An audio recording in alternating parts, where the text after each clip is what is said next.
में लॉक हो गए थे और उसका ड्राइवर जो था वो अंदर फंस गया था, जिसको कार का शीशा तोड़ करके उसका दरवाजा खोलकर ड्राइवर को सुरक्षित बाहर निकालने की कार्रवाई हमारे नागरिक सुरक्षा के प्रशिक्षित स्वयंसेवकों के द्वारा की जा रही है। आप देख सकते हैं कि उस ड्राइवर को निकाला जा रहा है और उसको सुरक्षित स्थान पर लेटाने के लिए कंबल लगाया जा रहा है। 2 लोगों ने उस ड्राइवर को निकाला जो कि बेहोश है, और हमारा फर्स्ट एडर जो है वो उसके पास पहुंचा है। और इसी बीच सामने झोपड़ी में भी आग लगी है। फर्स्ट एडर पहुंच करके उसने देखा कार की आग में, आप कार को ही आप देखते रहिए कि कार में वहां पर सीपीआर देने की प्रक्रिया चल रही है, कार्डियो पल्मोनरी रिससिटेशन। इस प्रक्रिया को पूरा किया और फिर सामने झोपड़ी में एक आग लगी जिसको HWT फायर विभाग के फायर टेंडर द्वारा बुझाया जा रहा है। ये जो उपकरण है इसका नाम है आर्टिकुलेटेड वाटर टावर। इस मेथड से एक बड़ी आग पर हमारे फायर डिपार्टमेंट द्वारा आग बुझा दी गई है। इसके बाद आप मैदान पर देख सकते हैं, मैदान पर कई कैजुअल्टीज पड़ी हुई हैं, जिसमें सबसे आगे जो भी है, आप एक फर्स्ट एडर द्वारा रेस्क्यू मेथड का इस्तेमाल किया जा रहा है। 2 हैंडेड सीट के द्वारा, 3 हैंडेड सीट के द्वारा कैजुअल्टी को। इसी बीच में हमने स्पेशल टास्क फोर्सेस को मैसेज कर दिया है, SDRF, NDRF, इन सभी लोगों को मैसेज पहुंच गया है। सिविल पुलिस, स्वास्थ्य विभाग की टीम ने हमारे यहाँ मेडिकल कैंप भी लगा लिया है। हमारा जो फर्स्ट एडर है वो लगातार वहां पर कार्य कर रहा है। मानवीय बैसाखी का इस्तेमाल करते हुए वो मेडिकल कैंप तक ले जा रहा है। मानवीय पालने का इस्तेमाल करते हुए आप देख सकते हैं कि लाइट वहां पर पड़ी है।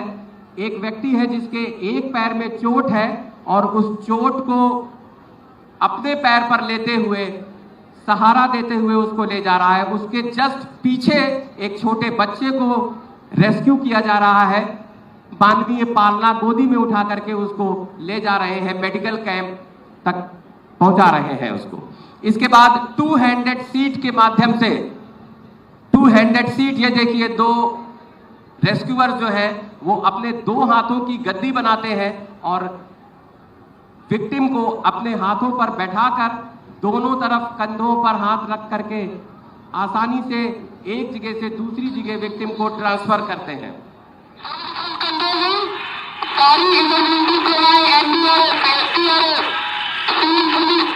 मेडिकल सेवा सभी को सूचना दे दी गई है। उन्होंने बताया है कि हम तत्काल पहुंच रहे हैं घटनास्थल पर। कंट्रोल रूम से हमें मैसेज प्राप्त हो गया है कि जितनी भी स्पेशलाइज्ड एजेंसी हैं उनको खबर कर दी गई है। SDRF, NDRF, सिविल पुलिस, स्वास्थ्य विभाग, इन सभी लोगों को यहाँ पर पहुंचा दिया गया है, पहुंचने के लिए कह दिया गया है। वो बहुत जल्दी ही हमारे यहाँ पहुंच रही हैं। 4 हैंडेड सीट के माध्यम से हमारा रेस्क्यूअर तब तक जो कैजुअल्टी है उनको मेडिकल कैंप तक पहुंचा रहा है। इम्प्रोवाइज्ड स्ट्रेचर बनाकर भी हम, अगर हमारे पास स्ट्रेचर नहीं है तो हम बांस और कंबल की सहायता से इम्प्रोवाइज्ड स्ट्रेचर बनाते हैं और उसमें कैजुअल्टी को लेटा करके एक जगह से दूसरी जगह पर ट्रांसपोर्ट कर सकते हैं और हम उसकी विधि भी आपको सामने दिखा रहे हैं। इसके अलावा आप देख सकते हैं हमारे फर्स्ट एडर के पास मौजूद था एक स्ट्रेचर जिसमें लाद कर कैजुअल्टी को हम ले जा रहे हैं। अगर बांस भी उपलब्ध नहीं है तो मोटे कपड़े और कंबल के माध्यम से भी हम कैजुअल्टी को एक जगह से दूसरी जगह पर पहुंचा सकते हैं। इसी बीच आप देख सकते हैं पीके बैग मेथड का इस्तेमाल करते हुए एक कैजुअल्टी को पहुंचाया जा रहा है मेडिकल कैंप तक। ये सारे बचाव की आपातकालीन विधियों का इस्तेमाल करते हुए चीजें की जा रही हैं। यहाँ पर किसी भी तरीके के स्पेशलाइज्ड इक्विपमेंट का प्रयोग नहीं किया गया। सामान्य नागरिक, सामान्य स्वयंसेवकों द्वारा अपने प्रशिक्षण को देखते हुए जब तक हमारी स्पेशलाइज्ड फोर्स नहीं आ जाती तब तक इस कार्य का संपादन किया गया। इसी बीच हम देख सकते हैं कि एनडीआरएफ और एसडीआरएफ की टीम आ गई है, जो कि इस मौके पर अपना कार्य कर रही है। महोदय, अब मैं आप सभी का ध्यान ग्राउंड के दाहिने किनारे 4 बजे की ओर ले जाना चाहूंगा, जहां पर आप देख रहे हैं कि टास्क फोर्सेस जैसे कि NDRF, SDRF, dial 112, fire and emergency services तथा हेल्थ डिपार्टमेंट की टीमें तीव्र गति से घटना स्थल पर पहुंच रही हैं। घटना स्थल पर पहुंचने के बाद टीम कमांडर इंसिडेंट कमांडर से घटना की विस्तृत जानकारी प्राप्त करते हैं। हालांकि इस घटना की जानकारी पूर्व में ही कंट्रोल रूम के द्वारा सभी टास्क फोर्सेस के टीम कमांडरों को पूर्व में ही उपलब्ध करवा दी गई है, परंतु उस समय की सूचना और वर्तमान परिदृश्य में क्या हो रहा है में कुछ अंतर हो सकता है। इसलिए टीम कमांडर इंसिडेंट पर पहुंचकर इंसिडेंट कमांडर से घटना की पुनः सूचना लेते हैं और अपना असेसमेंट प्लान बनाते हुए रेस्क्यू तथा इवेक्यूएशन प्लान को अंतिम रूप देते हैं।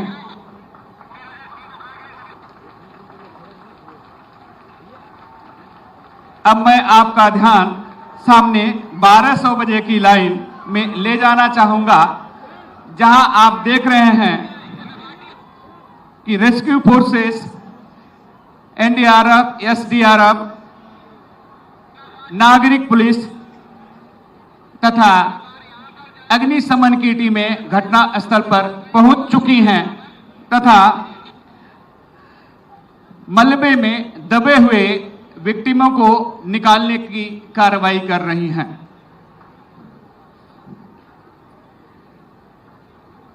ये रेस्क्यू फोर्सेस मलबे में दबे हुए लोगों को सुरक्षित बाहर निकालने के लिए विभिन्न प्रकार के रेस्क्यू उपकरणों का इस्तेमाल करते हैं तथा विक्टिम को सुरक्षित रूप से मलबे से बाहर निकालकर उन्हें पहले स्ट्रेचर पर स्टेबलाइज करते हैं, जिससे कि यदि किसी को कोई सस्पेक्टेड स्पाइनल इंजरी है या कोई बैक इंजरी है तो उस इंजरी को और फर्दर बढ़ने ना पाए, इस चीज को सुनिश्चित करते हैं।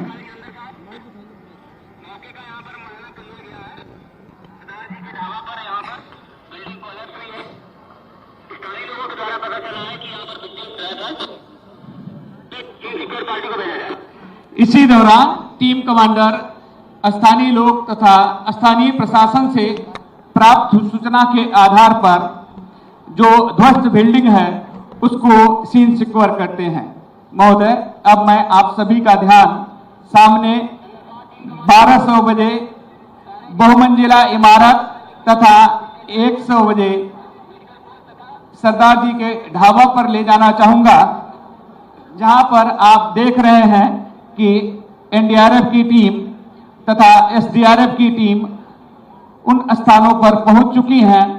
एनडीआरएफ की टीम सरदार जी के जो ढाबा है जो कि कोलैप्स हो चुका है, उसमें फंसे हुए लोगों को निकालने के लिए सर्च एवं रेस्क्यू की कार्रवाई करता है। इसी दौरान जो बहुमंजिला इमारत, जिसको कि हमने गेट को बहुमंजिला इमारत से दिखाने का प्रयास किया है, इसमें एसडीआरएफ की टीमें बहुमंजिला इमारत में फंसे हुए लोगों को रोप रेस्क्यू के माध्यम से तथा कुशन जंपिंग बैग के द्वारा फंसे हुए विक्टिम को इवैक्यूएट करती हैं। जैसा कि आपने देखा, अभी एसडीआरएफ के टीम के द्वारा फंसे हुए विक्टिम को जंपिंग कुशन बैग पर बारी बारी से जंप कराया जा रहा है तथा रोप रेस्क्यू के माध्यम से।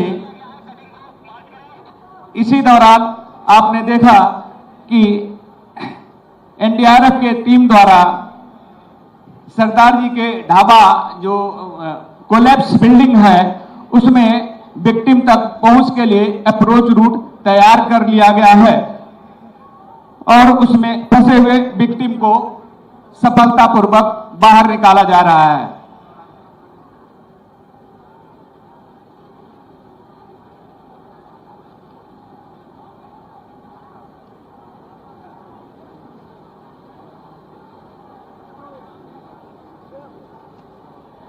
महोदय, यहां पर मैं यह भी अवगत कराना चाहूंगा कि किसी भी ध्वस्त ढांचे में सर्च की कार्रवाई 3 प्रकार से की जाती है: फिजिकल सर्च, टेक्निकल सर्च तथा कैनाइन सर्च या श्वान दस्ता सर्च। यहां पर अभी एनडीआरएफ के रेस्क्यूअर फिजिकल सर्च की कार्रवाई किए हैं और फिजिकल सर्च तथा टेक्निकल जो उनके पास live detectors, victim location camera तथा इंस्पेक्शन होल मेकर्स होते हैं, उनकी मदद से उन्होंने जो कोलैप्स बिल्डिंग है उसमें वाइड स्पेस को सर्च किया और उसके बाद विक्टिम से कम्युनिकेशन स्थापित करते हुए उसे बाहर निकाल रहे हैं। इसी दौरान मैं आपका ध्यान ग्राउंड के बाएं किनारे 10 बजे की लाइन में ले जाना चाहूंगा, जहां पर एयर बम्बार्डमेंट होने के कारण सीवेज लाइन डैमेज हो गई है, जिस कारण से एरिया में कुछ जहरीली विषाक्त गैसों का रिसाव हो गया है। यह जैसे ही वहां पे एनडीआरएफ की सीबीआरएन टीम पहुंचती है तो सबसे पहले सेफ्टी ऑफिसर हवा के रुख को पता करते हैं। यहां पर यह बताना उचित होगा कि किसी भी सीबीआरएन इंसिडेंट के दौरान जैसे ही कोई सीबीआरएन टीम इंसिडेंट प्लेस पर पहुंचती है तो वहां पर सबसे पहले हवा का रुख पता किया जाता है और हवा के रुख के बरखिलाफ ही सीबीआरएन में बचाव की कार्रवाई की जाती है। को स्थापित कर लिए हैं। इस दौरान सेफ्टी ऑफिसर आम जनमानस को कुछ काम की बातें बताते हैं, जैसे कि कृपया ध्यान दें, बम्बार्डमेंट होने के कारण सीवेज लाइन डैमेज हो गई है, जिस कारण एरिया में हाइड्रोजन सल्फाइड गैस का रिसाव हो गया है। यह गैस हवा से भारी होती है। जो लोग घरों में हैं कृपया अपने घरों के खिड़की एवं दरवाजों को बंद कर लें, एसी न चलाएं। जो लोग खुले मैदान में हैं वो अपने मुंह एवं नाक को गीले कपड़े से ढक लें तथा के हवा के विपरीत दिशा में ऊंचे स्थान की ओर प्रस्थान करें, जैसा कि आपके सामने प्रदर्शित किया जा रहा है।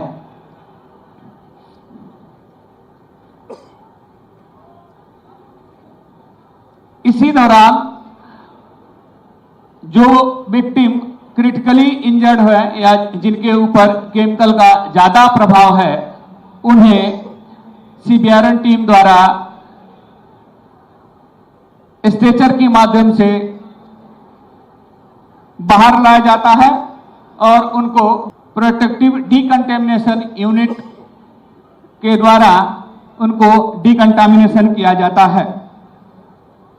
चूंकि यहां पे हाइड्रोजन सल्फाइड गैस का रिसाव हुआ है, हाइड्रोजन सल्फाइड हवा से भारी होती है जो लो लाइंग एरिया में ही रहती है। ये 0.1 ppm से 0.3 ppm तक जैसे ही इसकी सांद्रता हवा में होती है ये डिटेक्टेबल होती है।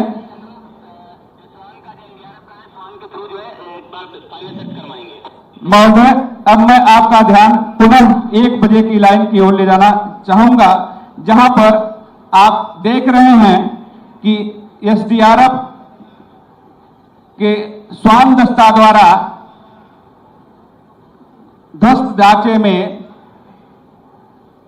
सर्च की कार्रवाई की जाती है।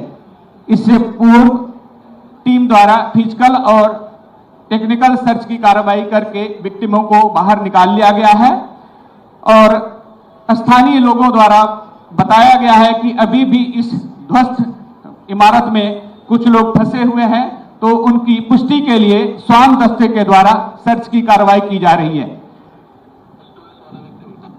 जैसे ही स्वान दस्ता का स्वान अपने हैंडलर को उस विक्टिम की लोकेशन बता देता है कि यहाँ अमुक स्थान पर विक्टिम फंसा हुआ है, उसे बाहर निकालने के लिए सीएसआर टीम कटिंग करके उसको बाहर निकलते हैं।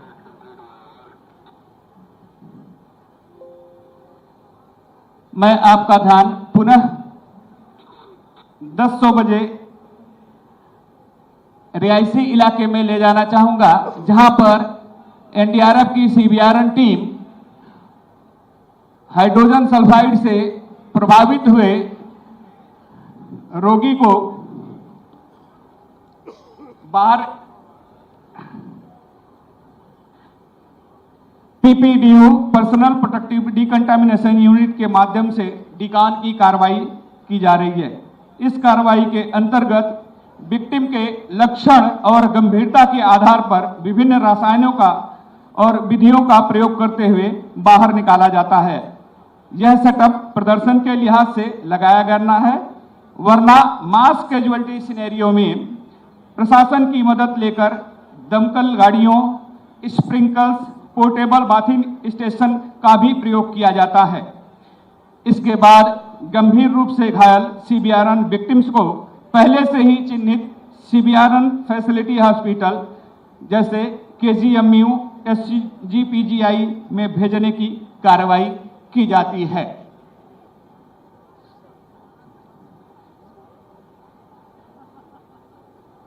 साथ ही आपका ध्यान मैं पुनः 10:00 बजे ले जाना चाहूंगा, जहां आप देख पा रहे होंगे कि फायर और इमरजेंसी सर्विसेज की फायर टेंडर द्वारा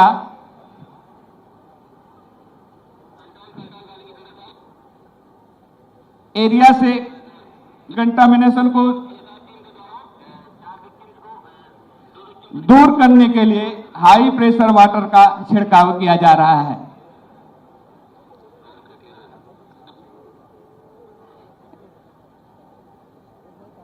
पूरा बाएं 10:00 बजे फायर एवं इमरजेंसी सर्विसेज की फायर टेंडर द्वारा एरिया को डिकान किया जाता है तथा एनडीआरएफ के रेस्क्यूअर द्वारा पोर्टेबल डिकंटामिनेशन ऑपरेटर्स के द्वारा भी एरिया को डिकान किया जाता है।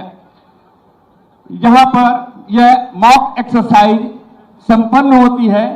अब मैं सभी task forces, NDRF, SDRF, civil defence, स्वास्थ्य विभाग की टीमों से अनुरोध करूंगा कि कृपया आप सभी डीब्रीफिंग सेशन के लिए मंच के सामने आ जाएं। बहुत बहुत धन्यवाद। अभी आप सबने नागरिक सुरक्षा मॉक ड्रिल का ये रोमांचकारी प्रदर्शन देखा। मैं चाहूंगी एक बार सभी के लिए एक बार जोरदार तालियां बजा दें। ये वो लोग हैं जो शांति काल में भी आपातकालीन स्थिति के लिए हर पल सजग, तत्पर और सतर्क रहते हैं, तैयार रहते हैं। उत्तर प्रदेश के 25 करोड़ लोगों की सुरक्षा की गारंटी का दूसरा नाम है योगी आदित्यनाथ। मैं बहुत ही आदर के साथ माननीय मुख्यमंत्री योगी आदित्यनाथ जी से अनुरोध करूंगी कि अपने मार्गदर्शन से हमारा मार्ग प्रशस्त करें। भारत माता की।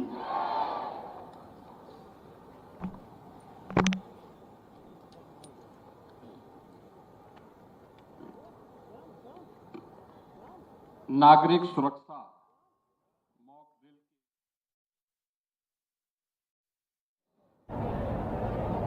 उत्तर प्रदेश सरकार में होमगार्ड और नागरिक सुरक्षा विभाग के मंत्री श्री धर्मवीर प्रजापति जी,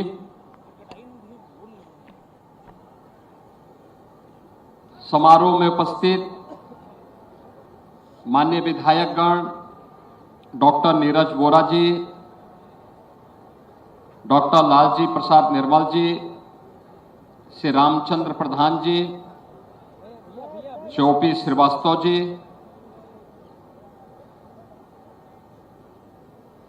पुलिस महानिदेशक श्री राजीव कृष्ण जी,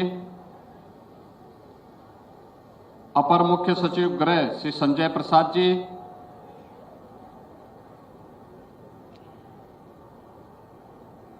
मुख्यमंत्री कार्यालय में सलाहकार श्री अवनीश अवस्थी जी, प्रमुख सचिव नागरिक सुरक्षा श्रीमती संयुक्ता समझदार जी, नागरिक सुरक्षा संगठन से जुड़े हुए सभी स्वयंसेवकगण और उपस्थित बहनों और भाइयों, आज पूरे देश में आदरणीय प्रधानमंत्री जी की प्रेरणा से भारत माता के महान सपूत, भारत के स्वाधीनता आंदोलन के महानायक नेताजी सुभाष चंद्र बोस की पावन जयंती, जिसे पूरा देश पराक्रम दिवस के रूप में आयोजित कर रहा है, इस अवसर पर नेताजी के प्रति सम्मान का भाव व्यक्त करने के लिए उत्तर प्रदेश नागरिक सुरक्षा संगठन की ओर से यह मॉक ड्रिल का आयोजन किया गया है। मैं सबसे पहले इस मॉक ड्रिल में भाग लेने वाले सभी नागरिक सुरक्षा संगठन, Uttar Pradesh police, NDRF, SDRF और अन्य सभी संबंधित विभाग के कार्मिकों और स्वयंसेवकों को इस पूरे आयोजन के साथ जुड़ने के लिए हृदय से बधाई देता हूं और इस शानदार मॉक ड्रिल के लिए उनका अभिनंदन भी करता हूं। नेशन फर्स्ट का जो भाव आजादी के आंदोलन में नेताजी सुभाष चंद्र बोस ने हम सब भारतवासियों को दिया था, नेशन फर्स्ट के उनके भाव के अनुरूप उन्होंने भारत की स्वाधीनता के लिए आजाद हिंद फौज का गठन किया।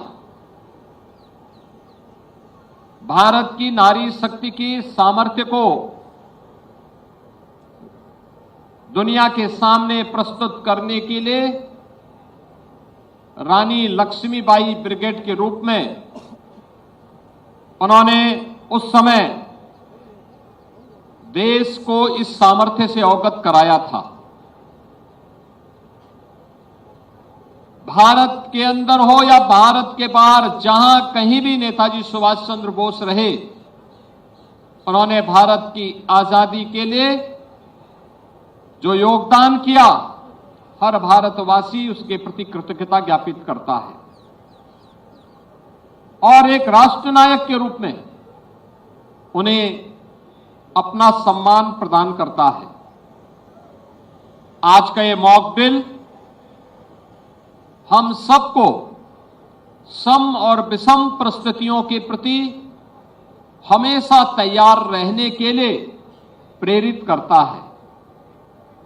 युद्ध काल हो या शांति काल, आपदा हो या फिर कहीं पर कोई आकस्मिक दुर्घटना, फर्स्ट रिस्पॉन्डर के रूप में नागरिक सुरक्षा संगठन की भूमिका निर्विवाद रूप से लोगों ने स्वीकार किया है और इसके महत्व को ध्यान में रख करके ही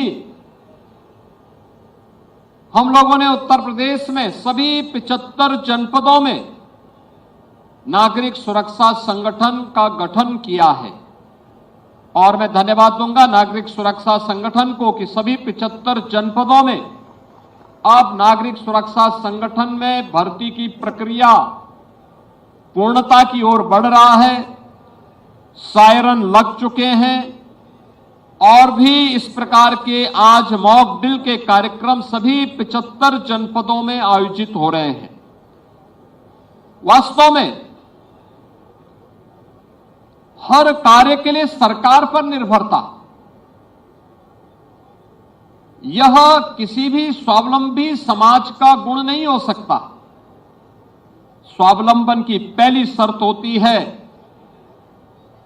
कि हम भी अपने देश के प्रति सोचें, हम भी अपने समाज के प्रति उस सोच को आगे बढ़ाएं जो सरकार के साथ मिलकर के उसकी गति को कई गुना बढ़ा देती है।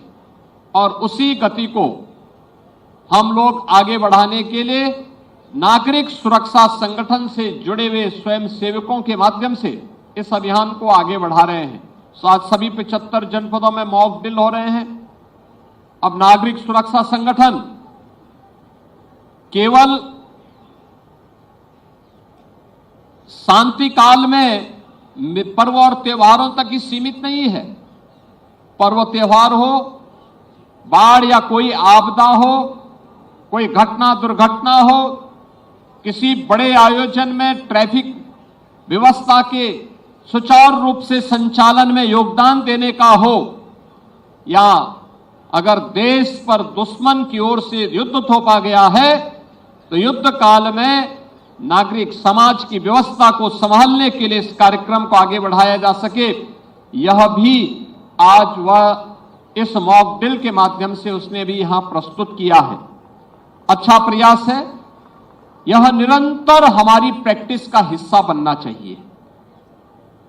हमें युद्ध के साथ साथ आपदा प्रबंधन के लिए, दुर्घटनाओं को रोकने के लिए, और अगर दुर्घटना हो गई है तो उस समय पीड़ित को ससमय उपचार मिल सके, उसका जीवन अमूल्य है। उस दिशा से गोल्डन आवर की इस व्यवस्था को आगे बढ़ाने के लिए हम सबको मिलकर के उस प्रयास को आगे बढ़ाना होगा। आज हम लोगों ने प्रदेश के अंदर एसडीआरएफ के माध्यम से भी आपदा मित्रों के भर्ती की प्रक्रिया को आगे बढ़ाया है। और हम लोगों ने कहा कि आपदा मित्र के रूप में जो स्वयंसेवक कार्य करेंगे उन्हें उत्तर प्रदेश में होमगार्ड की भर्ती में हम प्राथमिकता देंगे, क्योंकि होमगार्ड अपने जनपद के अंदर कार्य करता है। वर्तमान में 45,000 होमगार्ड की भर्ती की प्रक्रिया चल रही है और हमने कहा आवश्यक होगा उन्हें हम आपदा मित्र के रूप में प्रशिक्षित करेंगे, क्योंकि फर्स्ट रिस्पॉन्डर के रूप में होमगार्ड स्वयंसेवक वहां पे उनका सहयोग कर सकता है। और वास्तव में हम सबको इनके प्रति जानकारी रखनी होगी। आज के समय में जब विकास तीव्र गति से बढ़ रहा है, जब टूरिज्म तेजी के साथ प्रदेश के अंदर बढ़ा है, इंफ्रास्ट्रक्चर अत्याधुनिक हुआ है, उन स्थितियों में उसके अनुरूप हाई राइज बिल्डिंग में कहीं कोई अग्निकांड की घटना हो गई है, उस समय नागरिक सुरक्षा संगठन फर्स्ट रिस्पॉन्डर के रूप में या आपदा मित्र फर्स्ट रिस्पॉन्डर के रूप में कैसे अपना योगदान दे सकते हैं, इसकी नियमित मॉक ड्रिल होनी चाहिए। अगर कहीं बाढ़ आ गई है